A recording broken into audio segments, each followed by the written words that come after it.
Hi everybody, welcome to Christian Homestead. My name is Jared. I'm recording this on Wednesday night. There's some news coming out right now. This is The Guardian. First phase of ceasefire deal to end war in Gaza agreed by Israel and Hamas. So this is big news if this is what happens. And I want to revisit this idea that we find in the scriptures. This is 1 Thessalonians chapter 5, verse 3. Actually, let's start with verse 1. But of the times and the seasons, brethren, ye have no need that I write unto you. For yourselves know perfectly that the day of the Lord so cometh as a thief in the night. For when they shall say, peace and safety, then sudden destruction cometh upon them as travail upon a woman with child, and they shall not escape. So this is going to be the theme of this video. We're going to look at a few things here in just a minute. Before we do, just really quick, I think it's the last video that I put out. I did a call for content creators. If you missed that video and you're interested, I'll put a link for it in the description box below, but it's this video. I'm wanting to do a third round of encouraging people to start YouTube channels. So if you already have a channel, I'm sorry, but this is not for you. It's for people who have not yet created a new channel. And there's two different categories of channels that I would like to promote. The first one is female content creators that talk about these topics primarily on their channel, similar to my friend Rachel with Women in Priesthood or Jasmine Rapley. So pause and read this. This is what I'm looking to support. Not really Second Coming or convert stories or family history or vlogs or entertainment or things like that. You can do those videos, but I'm wanting to support brand new channels by female content creators that mostly focus on these topics. And then the second category is if you speak English, and it would be an English channel outside of the United States. I'm limiting it to English because the idea is I would promote your channel, and my audience speaks English. So if you're in the United Kingdom, Canada, New Zealand, Australia, South Africa, or just anywhere in Africa that speaks English or wherever, then please get in contact with me, send me an email.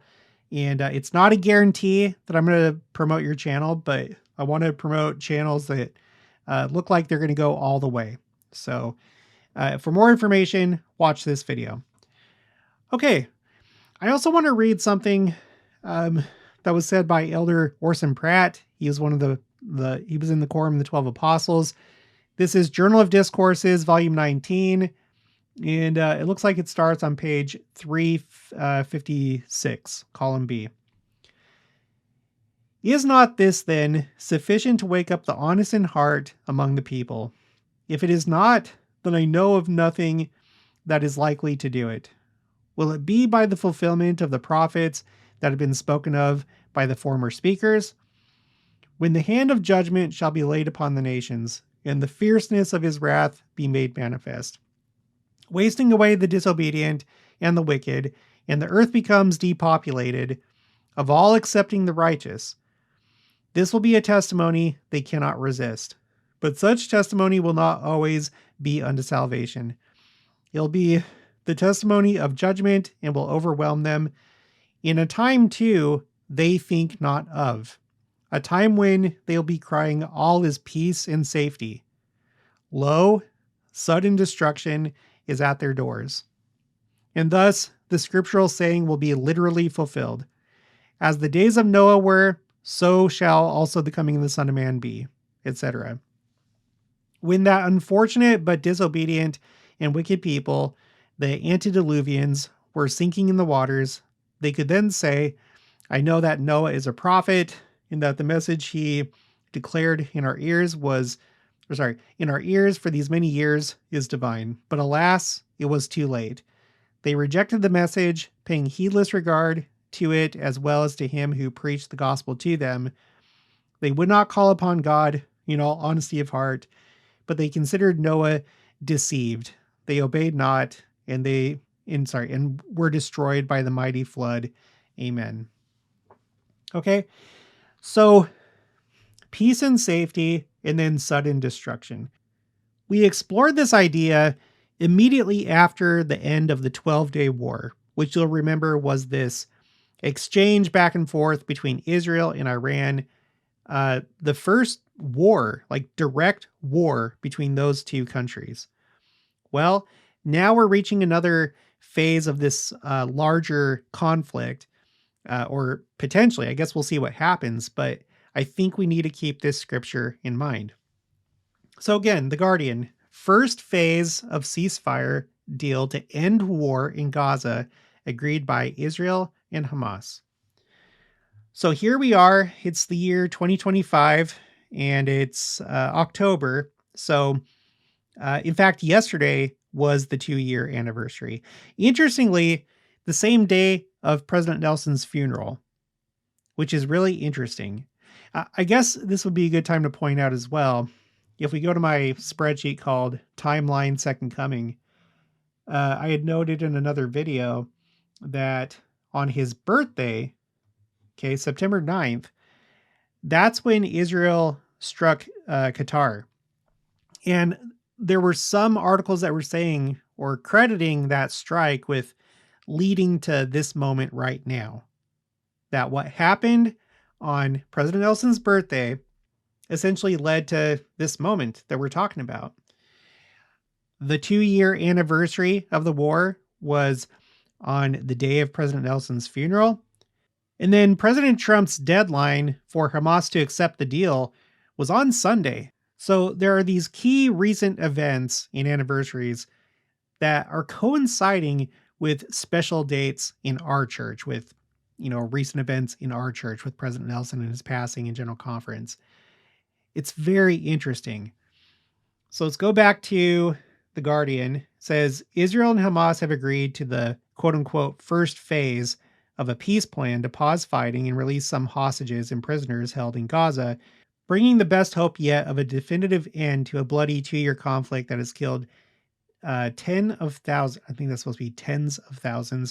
destabilized much of the Middle East and prompted protests across the world. Donald Trump announced the agreement on his Truth Social network, saying all of the hostages held in Gaza would be released soon, and Israel would withdraw troops to an agreed upon line as the first step to a quote-unquote strong, durable, and everlasting peace. And there it is right there. Everlasting peace. Peace and safety. Not just peace, but everlasting peace. And we know from prophecy, not yet. not quite yet. Okay, later on, Netanyahu described the development as a quote-unquote great day for Israel and said he would convene the government on Thursday to approve the Gaza ceasefire agreement aimed at bringing home all the hostages. Quote, I thank President Trump and his team from the bottom of my heart for their commitment to this sacred mission of freeing our hostages, Netanyahu said. And then in this Reuters article, it says, Trump tells Fox News hostages in Gaza will probably be released on Monday. And then we're going to go over to the Times of Israel. A great day for Israel and the world. Trump indicates he will speak at Knesset in coming days, says Netanyahu is so happy. United States President Donald Trump tells 12 News over the phone that he is likely to visit Israel in the coming days and deliver a speech at the Knesset following the agreement on a Gaza hostage release and ceasefire.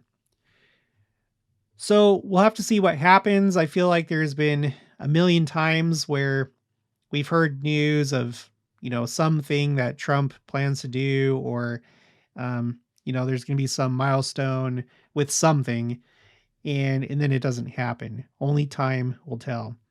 If this war does come to a close, that's going to be pretty incredible. It feels like it's been going on for such a long time. I remember that day when it started. I should have pulled up this video, but that's back when we were living in Kansas near Wichita, and my wife and I were out going for a morning drive and just enjoying the morning. And as we were headed home, we decided to take a different route, which would have got us home later, but we were just enjoying the drive. And she saw this thing falling out of the sky, and there was a parachute, and it landed in a farm field. Stopped the car. I went to go look at it, and it was a hobby rocket. And it was just kind of weird, it was large. Um, it was a real enthusiast that, fired that off. And I took video of it and thought that was kind of weird. And then as we were getting home, that's when we started getting news of what was going on that day. So I have felt from the very beginning that this is a significant war. And even if it ends, it still is. I would still classify it as Israel's fourth existential war. The first one being the War of Independence. The second one being the Six-Day War. And then after that, the Yom Kippur War. And it's interesting that the Yom Kippur War and this war were exactly 50 years apart. It was like 50 years in one day. And I don't think that that's coincidence, especially when we think about the number 50 in the scriptures. It typically brings to mind two things. Jubilee years, because you'd have 49 years, and then the 50th year would be the Jubilee year. And then also Pentecost, or the Feast of Weeks, or in Hebrew, Shavuot, which would start with, you'd have Passover, and within that Passover week, you had first fruits, and starting on the day of first fruits, you would count 49 days, and the 50th day would be Pentecost. So that's why, when we look at patterns and think about numbers, I think it was probably significant, the timing between these two existential wars. So if it does end, let's, not assume that, everything's, going back to normal and everything's okay. And now we have everlasting peace, like what Trump just said. Just one more time. For they shall say peace and safety, then sudden destruction cometh upon them, as travail upon a woman with child, and they shall not escape. This comes at a time when we're having this transition between President Nelson, the heart surgeon, and President Oakes, the judge. It also comes at a time where we have this very unusual interstellar object called 3I Atlas, which has gotten brighter over time. And there's been more and more observations of it that make it very unusual and set apart from... they're basically saying now, everyone that I've been listening to, they don't think that it's a comet. They have said that it's probably a planetary body. And this language and the way that it's behaving, it sounds a lot like the sign of the Son of Man as described by Joseph Smith. He said that it would get brighter and brighter. I think that's because whatever the sign of the Son of Man is, it probably gets closer and closer to Earth. And then it goes from east to west, which, because the Earth is rotating, to us, it looks like it's going from east to west, just like the sun. And that the world will think that it's a planet or a comet, or they won't know what to make of it, but they'll think that it's some natural explanation. All these things are happening. And then let's not forget the 7 comets, which actually includes 3I Atlas, which it doesn't seem like it is a comet, but still, you have these 7 comets that are coming to the inner solar system around the same time.